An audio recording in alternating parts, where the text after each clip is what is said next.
Hi there folks, you're watching the Black Powder Shooter 44 channel. So today is a special day. An 1860 Army revolver is finally making its way to the channel. I've had some requests for one. I got one now. We're gonna put it through its paces today, have a little bit of fun with it, so sit back and enjoy. I'm gonna throw some lead down in range, take out some shaving cream, ring up some steel, put some rounds on paper. Let's have a good time, alright? So this replica is actually an older model, Connecticut Valley Arms, made by Armi San Marcos, 44 caliber, of course. And I noticed that the grip on this gun is more akin to an 1851 Navy. So the grip is smaller, fits my hands really good. Doesn't have that large plow grip that you see on the newer Uberti or Pieta models of the 1860 Army. So I thought that was an interesting note, but I have not shot this gun yet. I fired 6 caps off just to make sure everything was functioning correctly. It is. We are all good to go. Timing is set up nice and good. And we are ready to load this up and fire it downrange. So let's get to it. Okay, we're going to get the 1860 Army loaded up here in just a second. Now you see that my shooting table is not in optimal condition. So there are cows on this property. So I have a feeling that when they rub up against my table here, it's taking its toll because the boards are down here, and I feel like humidity also contributed to that because down in Florida it's extremely humid most of the time. So I feel like the boards warped and they popped up just out of the beam, and over time we got this. Anyway, we're working with what we got. So the 1860 Army, like I said, it's an Armi San Marcos replica, older model. You got the Connecticut Valley Arms rating here on the barrel, and then it says Armi San Marco or ASM under the loading lever, which that's a good idea. I don't know why Pieta decides to write everything right here on the side.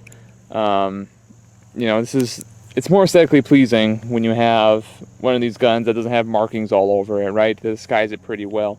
But you got your standard bead sights. 8-inch barrel, 44 caliber, as it should be because it's an Army model.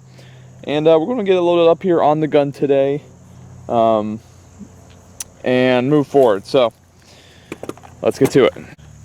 Alright, so we're going to be loading this up with roughly 28 grains of black powder, 3FG, Grass & Sons black powder, using a home punch wad and some 451 Spear round balls.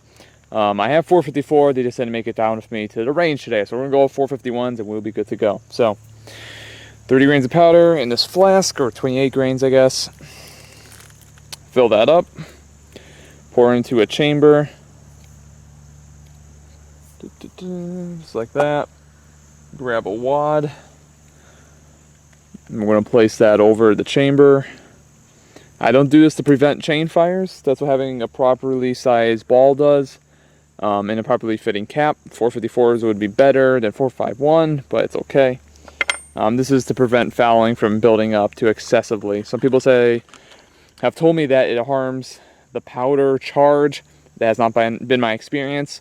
Maybe if you're using something super soupy in your bullet lube, then yeah, that could contaminate the powder. But I'm using the Gatifold #1 recipe, and with the paraffin, beeswax, and tallow combo, it works just fine. So I'm going to rotate this under the loading lever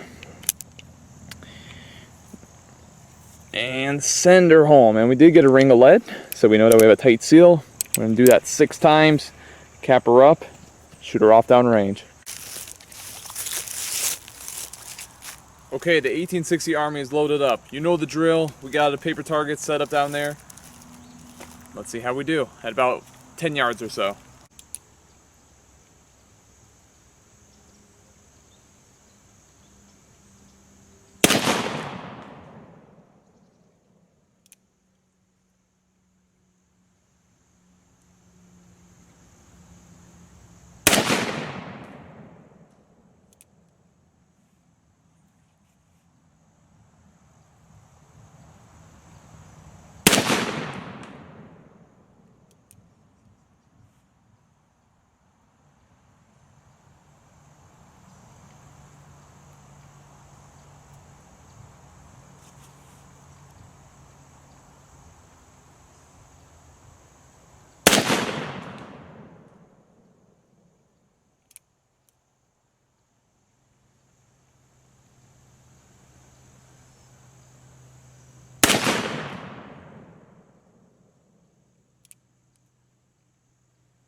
Such a joy to shoot.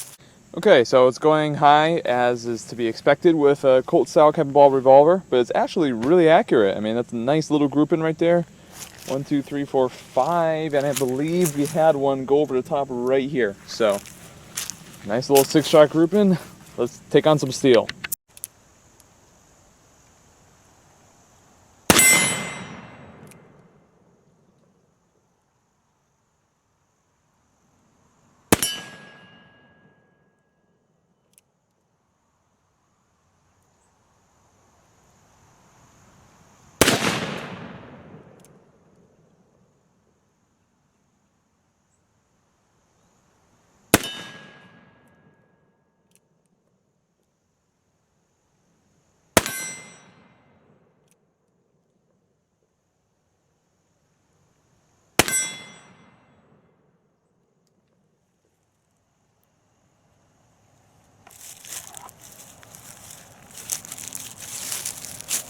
My rectangle steel target turned sideways on me. It made me miss a few, or once.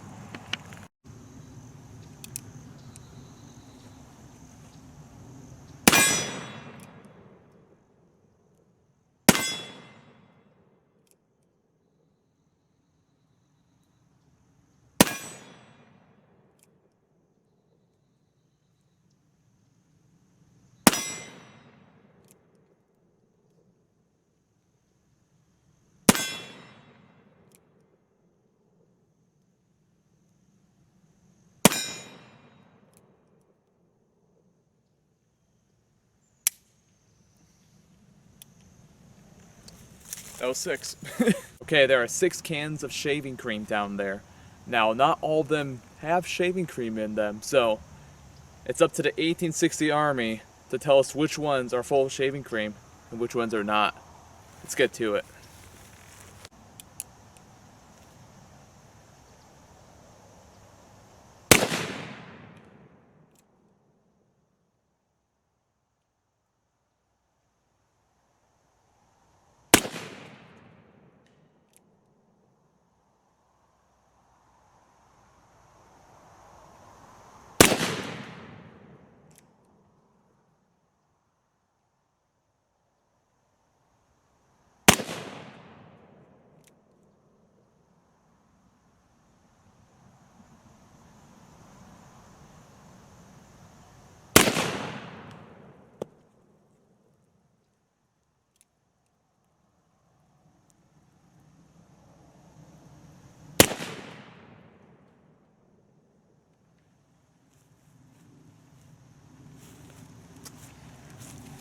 Okay, so if you remember my 1851 Navy video from a few years ago, when the shaving cream came back after I shot it and actually hit me, that one was trying to do the same thing. Didn't happen though. Now, I can't believe I left one can out there, so we gotta load this up again and take that booger out. Okay, I'm loaded up again. We're gonna take out that shaving cream, but that's kind of besides the point. A golf ball found its way to the range. Let's see if I can take it out.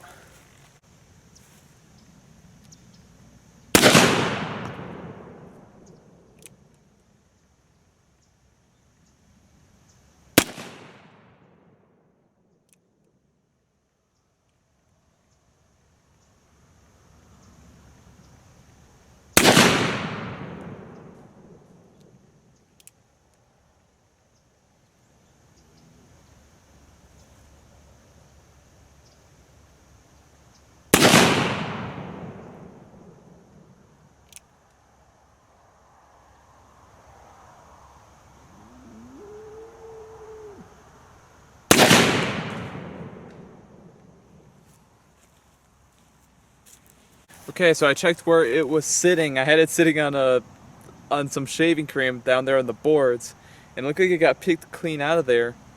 When I took closer inspection of the golf ball, it looks like it was just a graze, but we're going to have to take that as a win. I had to keep aiming under it to try to actually hit it, so count it if you want, alright? I'm going to take it. One more round, let's see if we can take it out.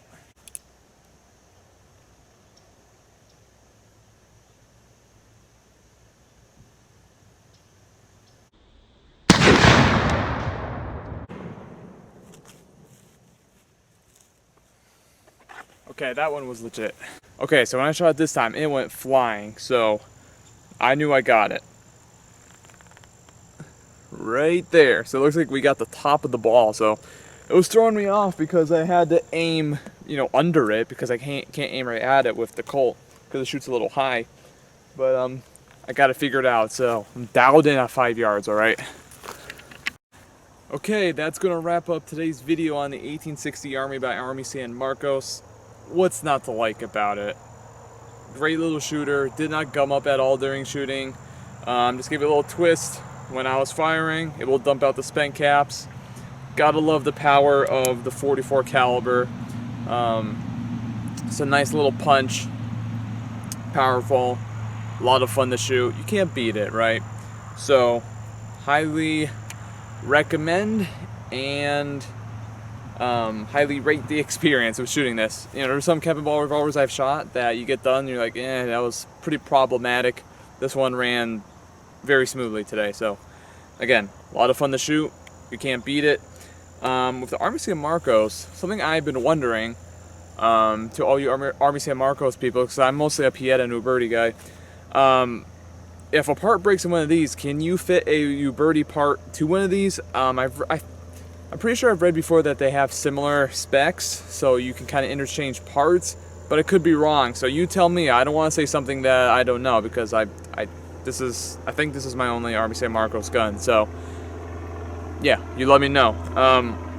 Another thing I noticed was my normal Ted Cash ratcheting nipple wrench. That plane's cutting into the audio, whatever.